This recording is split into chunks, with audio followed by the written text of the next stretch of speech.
links entgegen. Isar, Iller, Lech und Inn fließen rechts zur Donau hin. Altmühl, Nabu und auch Regen kommen ihr von links entgegen zum Meer, immer weiter hin zum Schwarzen Meer.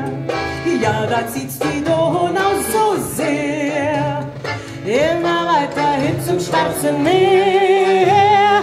Ja, da zieht's die Donau so sehr zum Meer, immer weiter hin zum Schwarzen Meer. Ja, da zieht's die Donau so sehr, immer weiter hin zum Schwarzen Meer. Ja, da zieht's die Donau so sehr.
Links entgegen zum Meer, immer weiter hin zum Schwarzen Meer.